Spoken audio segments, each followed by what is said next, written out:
Autumn is my absolute favourite time of year. I do love all seasons, but autumn is so rich. The smells are incredible, the leaves, the gentle wind, the hot sunshine, even though the air is cold, and just the colours and just the beauty of autumn is unbeatable. So today I wanted to rake up the leaves in my garden as it was a little bit windy over the last couple of days, and I thought I'd take you with me and talk about forest kindergarten while I'm at it. So, I'm Georgia, and this is Georgia Unplugged. Now, the origins of forest kindergarten comes from Denmark. They started in the 50s, and around the 90s it migrated to Germany. As of 2 years ago, there are approximately 3,000 forest kindergartens in Germany. First of all, what is forest kindergarten?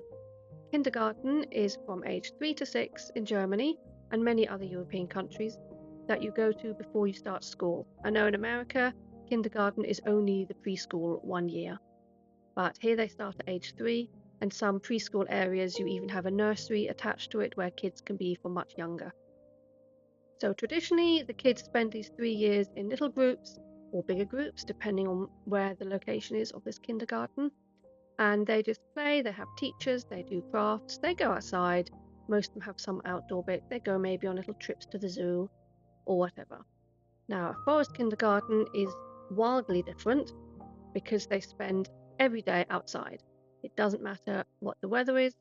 So our kindergarten was open from 8 till 3:30, and you drop your kids off at certain time slots that you've agreed on. At 9 o'clock, they always had morning circle, which was so sweet. They sit on their little logs in a circle and they all eat their breakfast snacks and they go through, and it's an hour. And they'd sit there for an hour. 3-year-old kids would be patiently sitting there for an hour as they sing songs, they sing the days of the week, they go through who is missing, and they count the kids, and it's completely adorable. And they're great. You wouldn't see kids in indoor kindergartens generally be so patient and sit still for one whole hour. Now, of course, there are always exceptions, but when I witnessed it, when I did the settling in period for my youngest, it was incredible. Even he'd literally turned 3 that week he started, and it was midwinter. He's born in January. It was snowing, and he just sat there like the cute little boy, eating his porridge, drinking his flask of tea, happy as anything. His older sister was still there for a few months, so that obviously helped, and mummy. But watching the other kids as well, 3, 4, 5, and even 6-year-olds, all happily settled in morning circle, is wonderful. But what about bad weather, you say? What if it really rains? What if it really snows? What about the wind? What if it's too windy in the forest? Surely that's dangerous? Well, there is a Scandinavian saying, which is, there's no such thing as bad weather, only bad clothing. Which is mostly true, I wouldn't say completely, because there are days where not even the most robust clothing will keep the rain off and the kids will come back drenched to the skin. They do have a little building, a little shed, a little container, a little caravan, whatever. Every kindergarten is different. They do have a small indoor area where kids can go to shelter if the weather's really bad. We have had hurricane force winds previously where they weren't allowed in the forest because it was dangerous, with branches falling and trees being uprooted. And then they would go to the little Bauwagen, they call it, which is big enough for all the kids to have lunch inside if necessary. It's a little bit squash, but it's fine. They have books there, they have toys like Lego bricks, and they can basically go inside if they have to. Now, the back of this Bauwagen also has a compost toilet.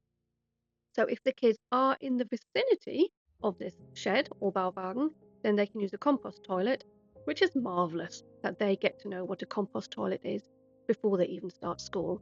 I didn't know what a compost toilet was until my eldest started kindergarten, which is completely insane. So they learn so much about nature and how you can live with nature by, for example, not having running water. If they're in the forest, then it's a different thing. You need the toilet, then you go in the forest. They have 2 different areas, one for the girls and one for the boys. And if they have to go for number 2, then the teacher will go with them, dig a little hole, take the little kit with them, bury what they've done, stick a little stick on it so everyone else knows not to go close to it. But it's great, and they accept it. And I've been out with friends when both of mine were little, We've been even in a park and suddenly one of their kids needs to go to the toilet, even just a wee, and they panic. They go, oh no, we need to find a toilet. And I go, there's a bush, go by the bush. No, what, how, what? We can't do that. And it's this whole city attitude of, oh, we need all these conveniences. We need everything to be nice and perfect and running water. I go with them, they pee, we wash our hands with a bit of water we got with us, maybe some disinfectant gel. Fine, job done. Always carry tissues, wet wipes that you can then put in a bag. Obviously, don't leave them under the bushes like some people do. But it's great, and you become adaptable. My daughter used to come home from kindergarten and go and pee in the garden. So what do they do all day in the forest if they have no toys? Well, funny you should say that, because actually they do have toys. They have the forest, they have nature, they have everything possible. They have tools, they have proper not power tools, but they have a saw or several saws, hammers, nails, little knives they call schnitzmesser, sort of to carve little sticks with the end to make a little arrow or something. Each kid will get their own schnitzmesser at some point that they carry in their backpacks with them to kindergarten every day. What else do? They find things. They find magic wands in sticks. They find pretty coloured leaves which become tickets to the cinema that they're putting on. I remember once my little guy, he built a little house for a frog. It had these, actually they were toads, but they called it a frosh house. They had little sticks and lots of moss they collected, and built a little house for this little toad to live in on this tree stump. And it was the most adorable little thing. And he came home that day saying, look what I made, you have to see, drop me tomorrow morning and I'll show you what I built. And I remember that weekend we went back to that place and he showed me, and it was still there, and it was so cute. Now the little toad wasn't living in it anymore, but we did find one nearby, so he picked it up and placed it in the little house. Just wonderful. Their imagination knows no bounds. I mean, they really discover so much about themselves if they're not constantly stimulated by toys, be it plastic or wooden toys, and it really fosters their imagination and also their innate curiosity.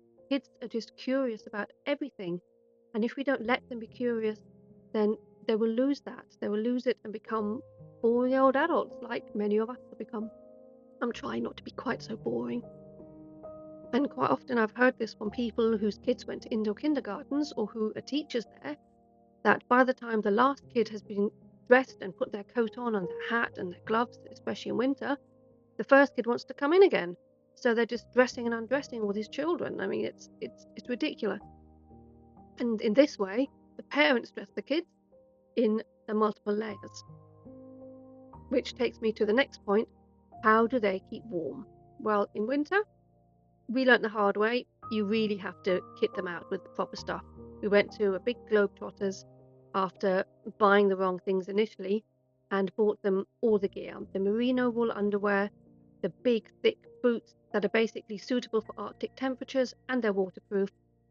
These waterproof trousers you wear on the outside of your clothing, hats, gloves, really decent gloves, just balaclavas, coats that are waterproof as well. It's just, there is enough stuff out there. So once you've kitted them out and you send them off, they will be warm. They'll be warm on the coldest of days because they're running around. They're just constantly just doing things. They're excited. In summertime, they go barefoot. They get little muddy feet because their mud goes between their toes. They get mud under their fingernails. If it rains, they get mud everywhere, all over their faces, all over their clothes, all in the car. But it's just the best. I've never seen my kids happier than when I've picked them up covered in mud from head to toe. The biggest smiles because they've connected with nature. It's a known fact that gardening and doing anything with your hands in soil actually eases stress and can ease depression and can just make you connect and get closer to nature. Now, they also climb trees, for example, in summertime. Because they're barefoot quite often, it's easy to climb. They're like little monkeys.